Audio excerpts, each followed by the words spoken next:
गिरिडीह जिले के तिसरी की हमने आपको खबर दिखाई थी कि कैसे प्रधानमंत्री सड़क योजना के तहत बन रही सड़क में भ्रष्टाचार ही भ्रष्टाचार है।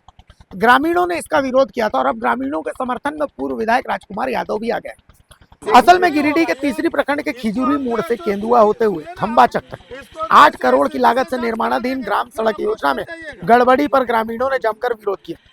पूर्व विधायक राजकुमार यादव ने भी ग्रामीणों के आक्रोश के बाद अपना गुस्सा निकाला। लिहाजा घटिया सड़क निर्माण को देखकर संबंधित पदाधिकारियों पर जमकर बरसे। इस दौरान योजना स्थल से कॉल करके सहायक अभियंता सुरेश पासवान को जांच कर घटिया सड़क निर्माण को बेहतर करने की हिदायत दी। इतना ही नहीं, पूर्व विधायक राजकुमार यादव ने इस दौरान नहीं सुधरने पर जेसीबी मशीन से सड़क को उखड़वाने तक की बात कह दी। सहायक अभियंता से कॉल कर दिखाया कि हालात कैसे हैं, पिचिंग जो किया गया वो हाथ से आसानी से सड़क कैसे उखड़ जा रही। साथ ही उन्होंने कहा कि 72 घंटे के अंदर यदि विभागीय पदाधिकारियों द्वारा घटिया निर्माण सड़क की जांच नहीं की गई तो मुख्यमंत्री से अवगत करवा कर कार्रवाई करवाएंगे। आपको बता दें कि कुड़ियामों के पास ठेकेदार द्वारा 35 मिलीमीटर की जगह पर मात्र 10 मिलीमीटर तो कहीं पर मात्र 1 इंच ढलाई की गई है, जिसका पुरजोर विरोध ग्रामीणों ने किया था। फिर भी ठेकेदार द्वारा जल्दबाजी में 1 दिन में ही पिचिंग ढलाई करके अपने कार्य को जैसे तैसे पूरा कर लिया गया। और तो और इस मामले में मजदूरों का भी ठेकेदार शोषण करता था, उन्हें पैसे नहीं देता था, जिसके बाद अब पूर्व विधायक राजकुमार यादव भी इस ठेकेदार और इस व्यवस्था के खिलाफ सड़क पर उतर आए।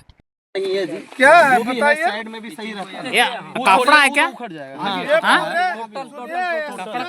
देखिए, ये रोड का यदि इंक्वायरी और ढंग से इस पर कार्रवाई नहीं कीजिएगा तो हम पूरा जेसीबी लगा करके पूरा रोड को उचार देंगे। और ये मजबूती और पक्कीकरण रोड है, ये मरम्मती नहीं है।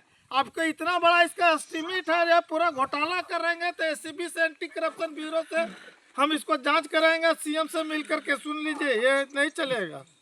सर आपके आदेश का अक्षर से पालन आज तक किए कि नहीं सर? तो किए हैं तो यही क्यों किया ऐसा बता दीजिए। अभी आप देखिए क्या स्थिति है, बताइए, देख लीजिए ये क्या है, बताइए। नहीं करके कुड़ियामों और बस्तीपुरा रोड का जो है सो मजबूती और पक्कीकरण रोड था, लेकिन आप देख सकते हैं कि किस तरीके से मतलब मिट्टी पर डाल दिया गया है और पिच प्लास्टिक भी ढंग से नहीं काम किया है। ये पूरा घटिया काम किया है और इसलिए इस संवेदक के खिलाफ में कार्रवाई नहीं होगी तो भाकपा माले इसका एंटी करप्शन ब्यूरो और जो भी विभागीय है उस पर कार्रवाई हम लोग जो है सो बैठाएंगे। और इस मैटर को लेकर के विधानसभा सत्र जो फरवरी में मार्च में होगा उसको भी इसको हम लोग उठाएंगे। किसी भी कीमत पर भ्रष्टाचार बर्दाश्त नहीं किया जाएगा।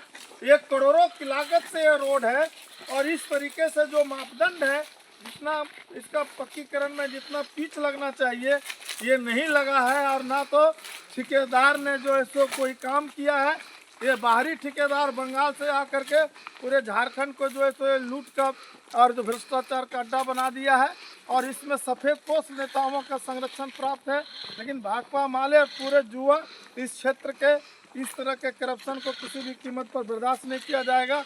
यदि 72 घंटा के अंदर में इसका जांच नहीं हुआ तो माले इसको लेकर के सीएम से मिल करके इस पर कार्रवाई कराएगा। धन्यवाद। ऐसा तो कोई रोल नहीं है, वो डायरेक्ट बोला कि मेरा कोई रोल यहाँ का एमएलए और एमपी के संरक्षण में साफ हो रहा था। होगा कुछ 5% एमपी 5% एमएलए और प्रतिनिधि लोगों को पीपीसी उसके बाद में यही और इन्हें लेस में 30% तो करेगा कुछ। ये है सबसे बड़ा भ्रष्टाचार का कारण।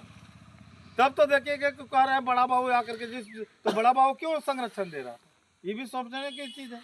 यदि ऊपरी नेताओं के द्वारा दबाव नहीं था तो क्यों आया? उनका डिपार्टमेंट का चीज ही नहीं है सर। तो ये सब चीज समझना होगा, विभागीय चीज है। युवाओं को इसके लिए खड़ा होना होगा। आज तो पूरे तीसरी के अंदर में देख रहे हो, चाहे ब्लॉक हो, चाहे अंचल हो, चाहे थाना हो, चाहे आंगनबाड़ी हो, चाहे शिक्षा विभाग हो, चाहे स्वास्थ्य विभाग हो, हर जगह चरम सीमा पर भ्रष्टाचार है।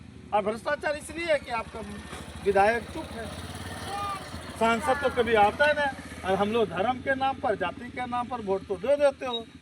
1 लाख वोट लेके चला गया, उस समय हम सब युवा के ही बोलते थे आज मनरेगा खत्म हो गया। आज खत्म हो गया तखने तो सब तो निरंजन राय के पीछे सब भाग रहा था कि वहाँ मीट मछली मिल रहा है, 500 रुपया मिल रहा है, तो होगा यही सब होगा। और वही निरंजन राय आज देखिए कहाँ पर खड़ा है, आज बाबूलाल कहाँ है। यही बात हम तुम युवाओं को समझाते हैं कि भैया अपना अधिकार और अपना सम्मान के लिए खुद लीडर बनो, खुद लड़ो, खुद संघर्ष तेज करो, तभी आपको सम्मान मिलेगा। हम ये बोलने के लिए आए हैं 16 जनवरी भैया वोट आपका जिसको दीजिए, लेकिन सोच के दीजिए, समझ के दीजिए, मतलब क्षेत्र का जो ताकि फिर विकास 5 करेगा साल उसी तक के तो मैंने पछताना नहीं पड़े। कौन आपके क्षेत्र के लिए सोचता है, कौन आपके सुख दुख में खड़ा होता है, ये बात आपको समझना होगा।